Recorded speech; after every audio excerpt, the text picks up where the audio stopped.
Take a break from your busy schedule and join Harold Sala for Guidelines, a 5-minute commentary on living. There are few people in the world who can honestly say that God disappointed them. Yet Nicholas Herman was one of them. He was converted to Christianity at the age of 18. Seeing a dry, lifeless tree in the dead of winter and realizing it would soon burst forth into new life as the sap rose in the spring, Herman knew he was spiritually dead. He asked God to give him a rebirth. It happened, too. After that, for a period of time, Nicholas Herman served as a footman and a soldier. In 1666, Herman was admitted to a lay brotherhood at the Carmelite monastery in Paris. He entered the order expecting to suffer at the hand of God, suffer a great deal as the result of his prior sinful life. God disappointed him. Instead of a life of regret and suffering, Herman, who was given the name of Brother Lawrence, found forgiveness, joy, and peace beyond expectation. Brother Lawrence's faith, however, was soon put to the test. He was sent to the kitchen. By nature, Lawrence was awkward and clumsy. Kitchen duty was a challenge, but the way he tackled it provides guidelines for victorious living 3 centuries later. Lawrence believed that even the most mundane and worldly tasks can be done in love for God, and doing it for the great King of Kings gives the most humble task a spiritual purpose. In his book, Practicing the Presence of Christ, Brother Lawrence shares what God taught him. He wrote, "The time of business does not with me differ from the time of prayer.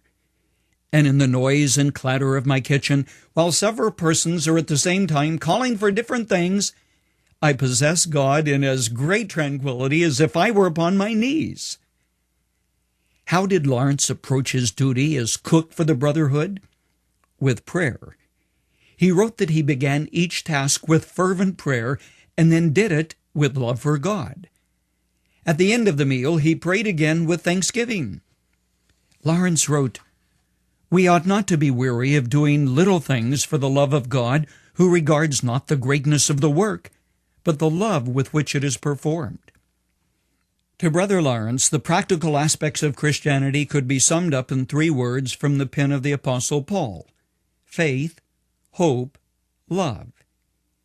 He said that all things are possible to him who believes, that they are less difficult to him who hopes, that they are more easy to him who loves, and still more easy to him who perseveres in the practice of these 3 virtues. What a legacy! Putting faith, hope, and love into operation was to Brother Lawrence practicing the presence of God. Most family arguments occur not in the bedroom, but in the kitchen 30 minutes before the evening meal, when the members of the family converge hot, tired, and tense. You, like Brother Lawrence, may hate kitchen duty. It may be wearisome drudgery to you. Then learn the secret, and do it with love. Do it for the Lord. Lawrence's practical approach to the presence of Christ is biblical.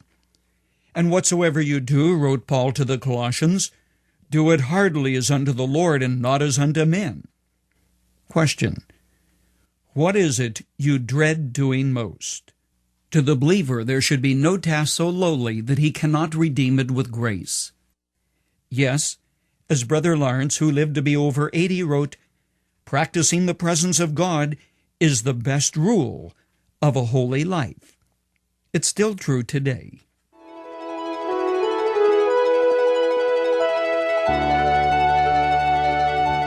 You've just heard Dr. Harold Sala with Guidelines, a 5-minute commentary on living. If you would like to listen to the program again, download a copy, subscribe to our e-commentary, or view other resources, visit guidelines.org. We would like to hear from you too. You can email us at info@guidelines.org. That's info@guidelines.org. Thanks for listening, and we invite you to join us again for the next edition of Guidelines.